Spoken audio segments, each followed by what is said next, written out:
Bueno, entonces vamos a comenzar con la unidad 6, producción y análisis de datos primeros en la investigación cualitativa. En principio la reunión la vamos a dividir en 3. La primera parte vamos a hacer una clasificación de distintas cuestiones relacionadas al método cualitativo en sí, concepciones teóricas, comparativas con el método cuantitativo.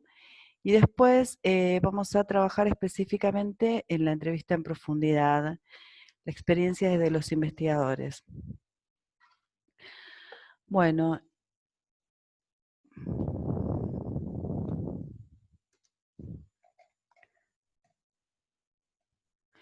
Bien, cuando hablamos de la metodología, método y técnica, si hacemos una comparación entre la metodología cuantitativa y cualitativa, vemos que el método cuantitativo es experimental, utiliza la encuesta, un análisis cuantitativo de datos secundarios. Las técnicas de producción de datos serían cuestionarios, recopilación de datos existentes, censos, encuestas, estadísticas continuas, análisis de contenido de documento. En cambio, en lo cualitativo tenemos etnografías, análisis culturales, estudio de caso. Las técnicas de producción de datos son entrevistas, observación no participante y participantes, historias de vida, método biográfico, análisis de conversaciones, grupos focalizados, la entrevista en profundidad, análisis de documentos, etc. Diseño de la investigación cualitativa es inductivo, se enfoca en situaciones y personas específicas, palabras, pequeños números de individuos y situaciones. El diseño tiene un esquema subyacente que rige el funcionamiento, desarrollo y despliegue de la investigación, componentes independientes, no lineales y flexibles. El proceso, componentes y conexiones, el proceso es interactivo, integrado, flexible. El diseño interactivo tiene implicancia, digamos, para la interacción con la situación, utilidad del modelo por componentes de diseño donde se debe tomar distintas decisiones. Estas decisiones son de naturaleza interactiva, con múltiples conexiones entre los distintos componentes que se relacionan con los sujetos, el interaccionismo con el interaccionismo simbólico. El propósito, existen 5 propósitos: comprender los significados, comprender el contexto particular, comprender el proceso, desarrollar la teoría del proceso, generar resultados y teorías comprensibles y creíbles para la gente. ¿Por qué y para qué se está realizando este estudio? Tiene 2 funciones: que valga la pena y justificar el estudio. Diferentes motivos, personales prácticos y de investigación. Los personales son los que se motivan al investigador y que se reconozcan o lo tomen en consideración. Los prácticos es cumplir con obtener algo, cubrir ciertas necesidades. Y de investigador, comprender, entender algo que, como está sucediendo en las preguntas, deben ser contestadas empíricamente por el estudio. Pregunta: ¿qué es lo que se quiere comprender? Bueno, con respecto a la diferencia entre lo que es lo cual y lo cuanti, en lo cuanti vos tenés objetivos, acá tenés propósitos. En lo cuanti tenés preguntas de investigación, acá tenés preguntas de guía de entrevistas, preguntas de investigaciones diferentes a las hipótesis, funciones de preguntas, explicar lo que el estudio intenta aprender o comprender o focalizar, el estudio y guiarlo, tener en cuenta propósitos y contextos conceptuales. Debe ser respondibles empíricamente, pregunta en cada caso, son únicos, procesos, creencias, percepciones. Sobre las técnicas y el método es importante la triangulación, el análisis documental, observación, entrevistas en profundidad.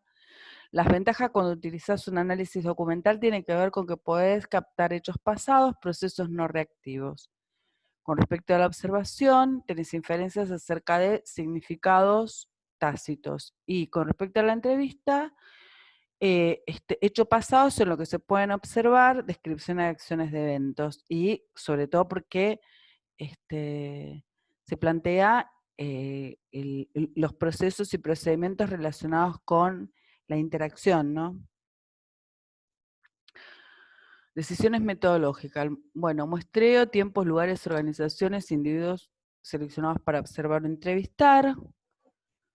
Técnica de recolección de datos, observación, entrevistas, grupos focalizados, documental, enfoque no estructurado. La clasificación de entrevista tiene que ver con, según el grado de estructuración, estructuradas, que en general son cuestionarios, se utilizan el método cuantitativo, que son una serie de preguntas estandarizadas. Después están semiestructurados, que contienen preguntas abiertas y cerradas, y abiertas, ¿no? Según la cantidad de participantes, las entrevistas se pueden calificar en individuales o grupales, y según la forma de administrarlas, pueden ser filmadas, grabadas por Skype, medios digitales, autoadministradas, con estímulos gráficos, visuales, auditivos y sin estímulos. Las entrevistas en profundidad, el entrevistador tiene que no ser intrusivo, hay veces que se hace un solo encuentro, se hacen distintos encuentros o encuentros reiterados. Tiene que ver justamente con poder captar experiencias o situaciones en las propias palabras del entrevistado, que esto nos vamos a detener más adelante. La selección de los informantes, unidades de análisis, tiene que ser flexible, tiene que darse por un muestreo no probabilístico, que este muestreo es intencional, o muestreo teórico. Se puede utilizar la técnica contacto bola de nieve. Digamos, la técnica contacto bola de nieve es que un contacto digamos que forma parte del muestreo teórico, te presenta a otro contacto, eso te presenta a otro y ahí se va haciendo la bola de nieve. Después es importante, digamos, también trabajar con informantes claves. Un informante clave, por ejemplo, una investigación sobre, no sé, nosotros trabajamos en una investigación sobre travestis trabajadoras sexuales, y los informantes claves eran los porteros que trabajaban en la zona donde ellas trabajaban habitualmente. Entonces nos decían los horarios donde se encontraban, con quién podíamos hablar, con alguien que el informante clave ya había palabrado. Otros informantes claves pueden ser los trabajadores territoriales, por ejemplo, ¿no? Los especialistas en el tema son aquellos que tienen una especialización sobre la temática que nosotros estamos trabajando, y también a su vez nos sirven de guía para caracterizar el muestreo teórico de las unidades de análisis. Bueno, a su vez se organizan encuentros, que estos encuentros se relacionan con los espacios que son utilizados por las unidades de análisis. Bueno, las entrevistas, ¿para qué se usan las entrevistas? Las entrevistas se usan para captar las emociones, experiencias, los sentimientos, los temas sensibles, temas, digamos, que abordan un grado de sensibilidad o vulnerabilidad, que no lo podés captar de otra manera. Es una información privilegiada, con un nivel de profundización muy importante. Bueno, hay que ver el tema de la factibilidad, que tiene que ver con el acceso directo a los entrevistados preseleccionados, el costo y el tiempo que implica, ¿no? Y la formación también de los entrevistadores. Bien, las entrevistas en profundidad se pueden clasificar en historias de vidas o autobiografías sociológicas, entrevistas en profundidad abierta propiamente dicha, varias entrevistas en corto tiempo, que las entrevistas que se plantean en poco tiempo tienen que ver con la necesidad de volver a encontrarse, porque por características propias del tipo de entrevistado que va a ser parte de nuestras unidades de análisis, ¿no? Por ejemplo, nosotros tuvimos, digamos, una población que eran adictos endovenosos, y bueno, y de repente les tenían como una especie de paranoia, no querían estar más de 20 minutos en un lugar. Entonces por ahí hacemos una entrevista un día en 20 minutos, al otro día en otros 20 minutos, etcétera. Bien, ¿cómo se realiza la situación de entrevista? Tiene que ser una entrevista relajada, como una conversación. Los entrevistadores deben contenerse y no expresar sus opiniones, o sea, sus opiniones, porque las opiniones obviamente son un sesgo, ¿no? Las opiniones vienen cargadas de prejuicios, ¿no? De un montón de situaciones internas que tiene el propio entrevistador, ¿no? El flujo de información tiene que ser unilateral, con un buen oído, ser confidente, no juzgar, aceptar al otro, aprender de los silencios, ser paciente, no interrumpir, prestar atención, mostrar interés, volver sobre las mismas palabras, la repregunta, sondear, profundizar en detalles, hacer preguntas directas. Con respecto a las aclaraciones antes de comenzar la entrevista, deben obtener el consentimiento informado, contar sobre los propósitos y motivos e intenciones del investigador, plantear el tema del anonimato, la palabra final, proponer la devolución o el dinero, establecer un horario general. Con respecto a, ahora vamos a trabajar con el trabajo de campo y la entrevista en profundidad, vivencia de los investigadores. Este es un trabajo que realizamos con una docente que fue docente de esta cátedra, que se llama Jorge Bujosevich, bueno, mi maestro, yo soy su discípula y estoy muy orgullosa de haber estado trabajando 25 años con él, en distintas entrevistas, en distintas investigaciones, en distintas metodologías trabajamos, ¿no? Porque trabajamos en campo como encuestadores, como investigadores, como entrevistadores y bueno, un poco es contar el campo de la cocina, la cocina desde la propia experiencia, ¿no? Bueno, nosotros planteamos que existe una materia prima, que esta materia prima está formulada en función a un marco teórico que cada uno de nosotros tenemos. Este marco teórico se relaciona con la formación, con los prejuicios, con los valores, con la moral.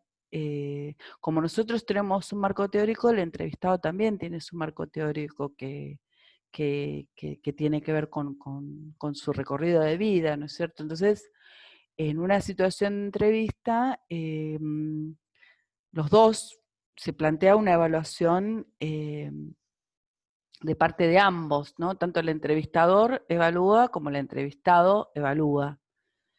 Digamos, en un primer conocimiento, a su vez, en esa primera interacción, el entrevistado decide qué, cuánto y cómo contar, ¿no?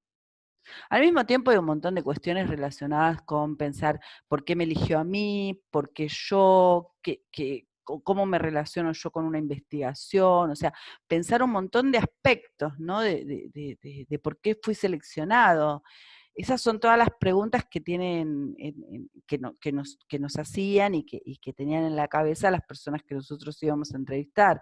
Y ahí tiene que ver también con el tipo de respuesta que nosotros le dábamos para poder construir un clima de confianza, un clima de comodidad, ¿no? Esto que ahora vamos a ver qué significa el rapport. Entonces, existe la materia prima y la instancia operativa, que esta instancia operativa se relaciona con un procedimiento en el cual el entrevistador juega con dos marcos, el propio y el del entrevistado. Y, digamos, se construye, se opera de esta manera una disociación de los marcos. Se disocia el marco del entrevistador y el entrevistado. Esto alude a un bagaje cultural, incluye ideas, creencias, actitudes, representaciones sociales, modo comportamiento. Lo vamos a ilustrar con un ejemplo. Nosotros estábamos trabajando con usuarios de drogas endovenosas y él nos cuenta, ¿no? Fíjate que me drogo porque la gente está todo mal, no hay un mango, entonces yo salgo a robar para morfar. Esto muestra que el entrevistado tiene una representación social sobre el marco contextual en el que vive, sobre la economía, sobre el malestar social. El entrevistador también posee un marco, y en ese momento en su mente le ocurre una traducción. ¿Y por qué no busca ayuda? ¿Por qué no busca trabajo? Bueno, el entrevistador debería no utilizar su marco, sino el marco del propio entrevistado, ¿no? Ligado a esto surge el tema del lenguaje. Bueno, ¿qué lenguaje utilizamos? Ahí se puede presentar un problema, ¿no? Porque puede ser que el lenguaje del entrevistado sea un lenguaje pobre o sea, digamos, con una expresión débil, o débil en el sentido de no tener un cúmulo de palabras para poder expresar lo que quiere contarnos o quiere decirnos. Entonces, la idea es no cuestionarlo en función de lo que está diciendo, sino prestar sus propias palabras para que el entrevistado se pueda abrir y nos pueda contar. Entonces, ¿cómo sería prestarle sus propias palabras? Continuando con el ejemplo, utilizando las palabras, nosotros le podemos decir, como vos dijiste, fíjate que yo salgo a robar para morfar. ¿Y no viste otra manera? Sería una pregunta. Porque digo, o sea, es agregarle a lo que el entrevistado dijo, qué manera vio, qué manera ve, o si ve otra manera. El error hubiera sido preguntarle, desde nuestro propio marco, ¿por qué no pensaste cuáles son las alternativas que la sociedad te da? O plantearle un montón de alternativas para que él escoja. Y acá ingresamos en el tema de la inducción, ya que una cuestión a tener en cuenta es si al abrir espacio nosotros le estamos dando algún sentido a la respuesta, y si así fuera estoy induciendo. Por ejemplo, a partir de la respuesta dada por el entrevistado se podría otorgar diferentes sentidos. Un entrevistador le podría haber dado un sentido moral, ¿no? Diciendo, es mejor pedir que robar. En este caso, la repregunta sería, ¿y por qué no saliste a pedir en lugar de robar? Digo, ya le estamos dando dos alternativas desde nuestro marco, desde la moral y desde juzgar que robar está mal. Entonces, ya predispones a la persona que estás entrevistando a una situación de cuidarse. Otro entrevistador le daría otro sentido más estructural, pensando en diferentes alternativas. Por ejemplo, ¿y por qué no salís a trabajar o a pedir? ¿No? Entonces ya estás dando opciones de respuesta, que ya no sería algo que la otra persona quiere expresar, sino las opciones de respuestas desde tu marco, desde tus opciones o respuesta. En cambio, si trabajamos como dijimos anteriormente, le repreguntamos con sus palabras y le decimos, ¿no viste otra manera? Como para que la otra persona, o sea, para que el entrevistado en ese momento pueda reflexionar y le abrimos sus propias alternativas. O sea, él nos contesta con las propias alternativas que pudo haber pensado o que ve, o que vio, o que vería. En cualquier marco, todas las alternativas que a él se le presente no serían juzgadas, sino que serían escuchadas. Ahora pensando un poco en el tema de la guía de pautas, ¿no? Porque acá hay una cuestión relacionada con la guía de pautas. ¿Cuándo y cómo trabajamos la guía de pautas? La guía de pautas, algunos investigadores le dicen guía de variables, otros investigadores le dicen guía de tópicos. Lo que sí se plantea es que es como una especie de checklist de lo que deberíamos preguntar o de lo que debería estar contenido dentro de la entrevista. Ahora bien, tiene como un arma de doble filo la guía de pautas, porque en realidad un buen entrevistador tiene que tener la guía de pautas en la cabeza, nunca un papel, porque ese papel es una separación absoluta con la persona que estás entrevistando. Ahora, pensando en que si vamos a realizar la guía de pautas previo a hacer las entrevistas, debe servir solamente como marco de referencia de los objetivos a lograr. La guía de pautas, de alguna manera, tiene que formularla la persona que es entrevistada, porque son sus tiempos, son sus palabras.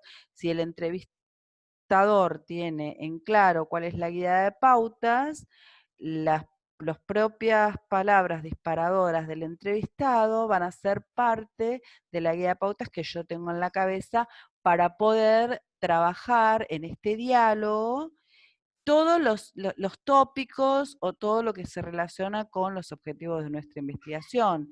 Entonces, escuchar atentamente las expresiones, el lenguaje coloquial, las anécdotas, chistes, y observar el lenguaje gestual del entrevistado, va a ser, digamos, que esté contemplada la guía de pautas, porque la guía de pautas uno la tiene que tener formulada, digamos, dentro de la cabeza. El tema es que la guía nos ata, lamentablemente, a algún tipo de guión, ¿no? Y eso hace que de alguna manera perdamos la mirada en el protagonista, que en este caso es el entrevistado y lo que nos tiene para contar. Acá trabajando con, digamos, lo que escribió Ignacio Pons, señala como cualidades a destacar de un buen entrevistador la desinhibición para entrar en contacto con personas desconocidas. Habilidad para conseguir la aceptación de las entrevistas, disposición a seguir las instrucciones minuciosamente, capacidad para superar el desánimo ante rechazos, y nosotros agregamos poseer un yo medianamente establecido. Esto alude a que puedas escuchar objeciones o rechazos y que lo puedas manejar y seguir adelante, ¿no? Para poder lograr el acercamiento a las unidades de análisis o a los entrevistados. Valorar la respuesta del otro, lo que se manifiesta usando las palabras del entrevistado, repreguntando, ya que de esta manera los otros se sienten comprendidos, escuchados, valorados. Ser intuitivos, definimos la intuición, digamos, como aquella sensación que percibimos, que contiene algo fundamental. Es un tipo de conocimiento claro e inmediato que penetra en nuestro espíritu sin necesidad de razonamiento, para lo cual se requiere sensibilidad y perspicacia.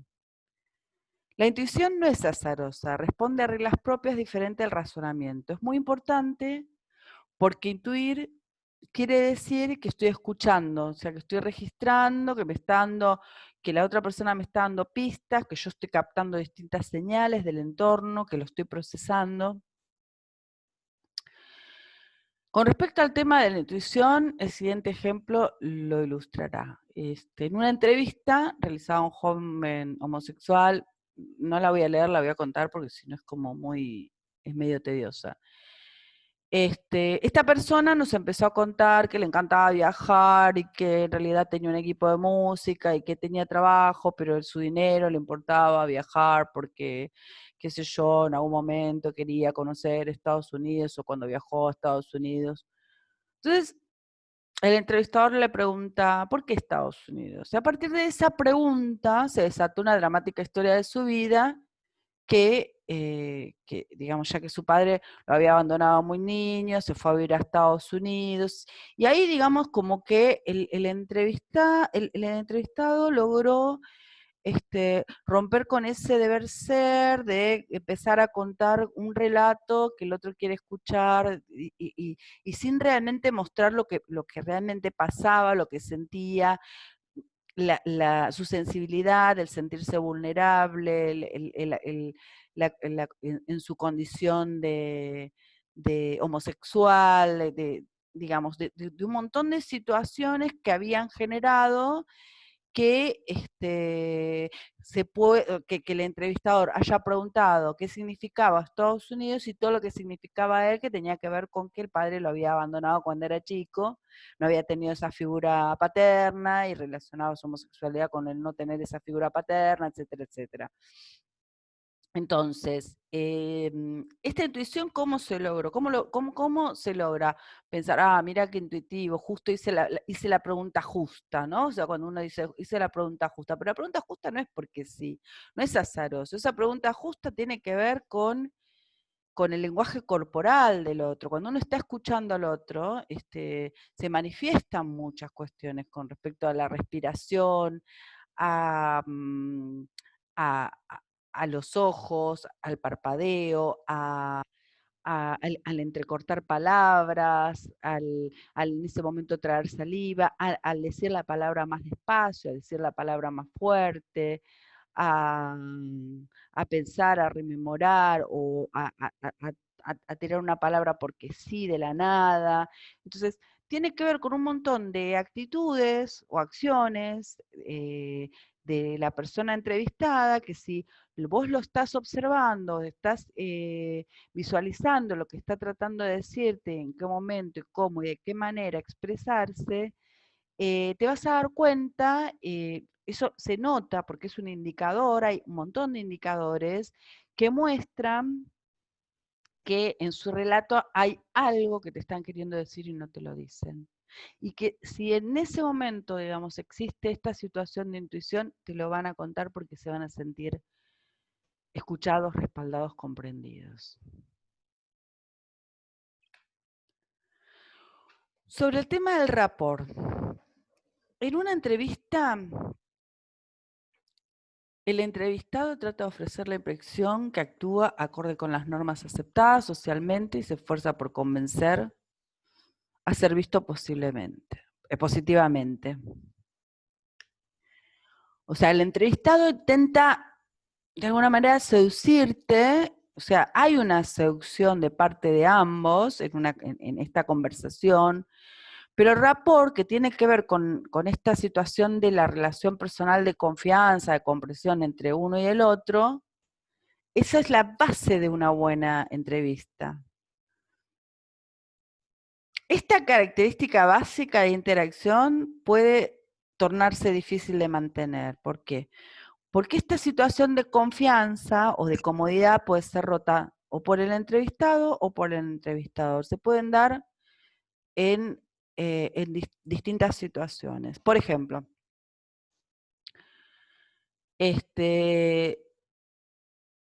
cuando estábamos haciendo entrevistas en una investigación sobre percepción de VIH, y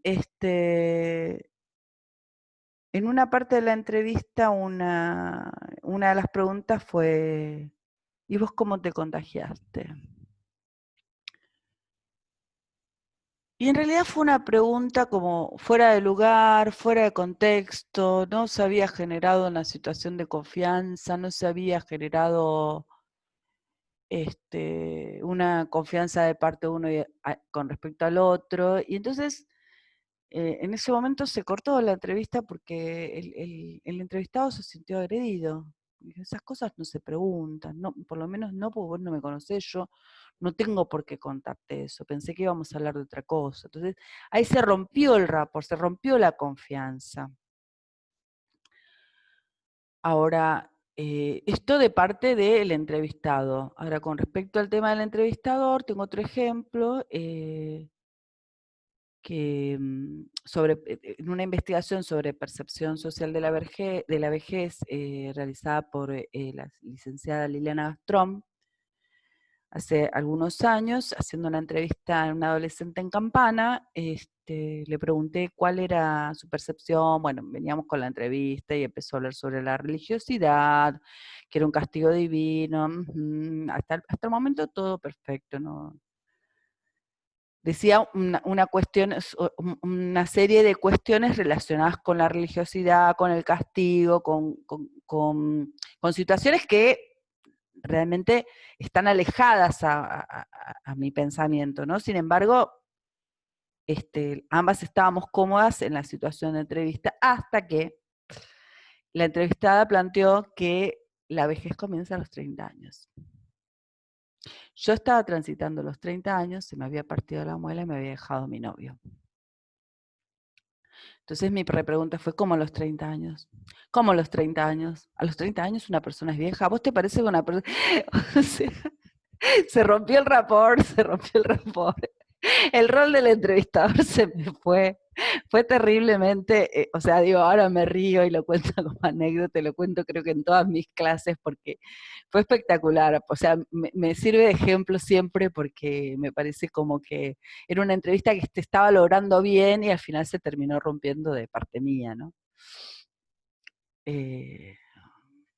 Con respecto a la presentación y a la consigna, además de crear un vínculo afable, de confianza, resolver todos los aspectos paranoicos, que cuando te preguntan por qué a mí, poder, digamos, plantear todas las situaciones relacionadas con que de alguna manera fue porque conseguiste la entrevista con él y no con otra persona, y tratar de sacar todas las cuestiones de la desconfianza con respecto a la paranoia, ¿no? Porque fue, bueno, la mayoría de las veces no decidimos o sea, no decimos el verdadero propósito de la entrevista, porque si nosotros le contamos el verdadero propósito de la entrevista, en general estamos enmarcándolo y obligándolo al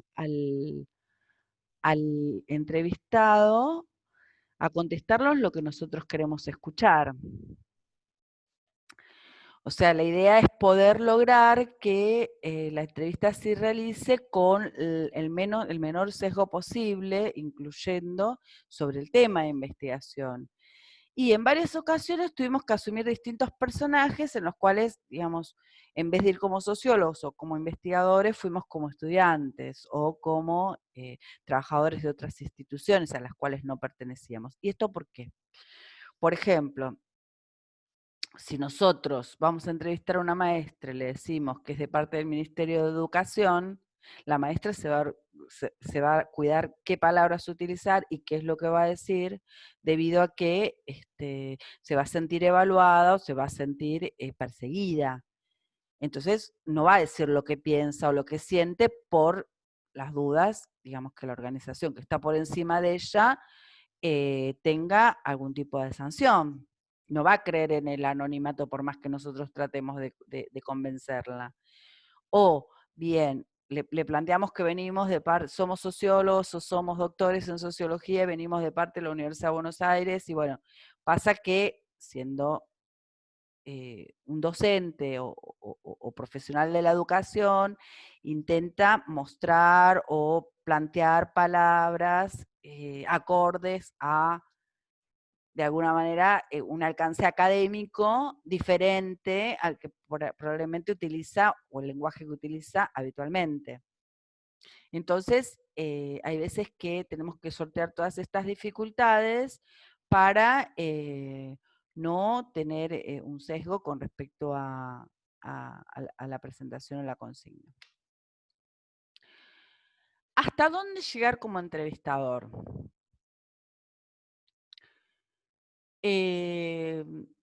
¿Hasta dónde se llega o hasta dónde es el compromiso con el entrevistador?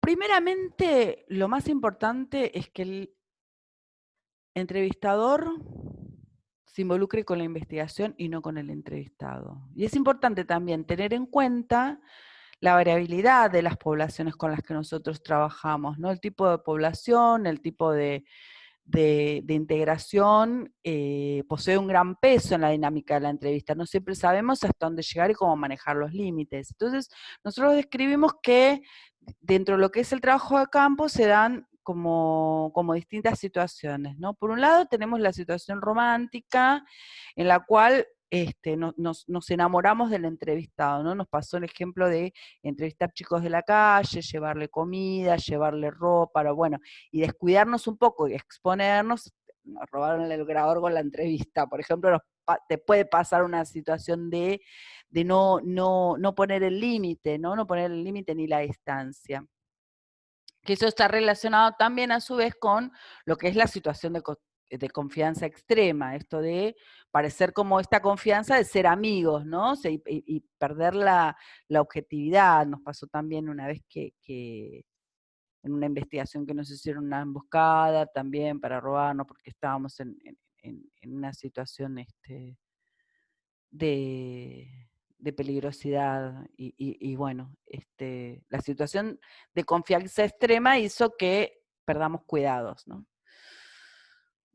Después puede existir la situación de desborde emocional, ¿no? Ya que estamos trabajando con personas, nosotros somos personas, hay cosas que nos movilizan. Trabajamos, por ejemplo, con el tema de la donación de órganos, en donde estamos hablando sobre la vida, la muerte, las enfermedades, las decisiones. Y esto te desborda emocionalmente, ¿no? O sea, hay cosas que se pueden controlar desde lo objetivo y hay cosas que pueden desbordarse desde lo emocional. Hablamos también de la situación de intermediación, en la cual las unidades de análisis o personas que nosotros vamos a entrevistar son amigos o conocidos de conocidos, entonces se genera una situación de pérdida de objetividad, ¿no? Porque vos ya conocés la historia y te están comentando otra historia y como que se entremezclan, ¿no? Bueno, y la situación de empoderamiento se refiere al proceso en que las personas adquieren el control sobre sí mismas a través de capacitarse en ejercicio de recursos que poseen.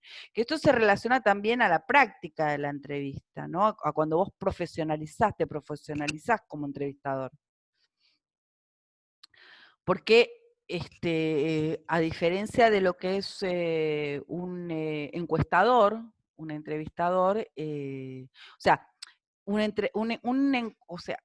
investigador puede tener encuestadores externos, pero en general los entrevistadores o participan de la investigación o son investigadores. Entonces vos realizás entrevistas para tu propia investigación. Es de alguna manera como un compromiso diferencial. No siempre, pero en general se da así.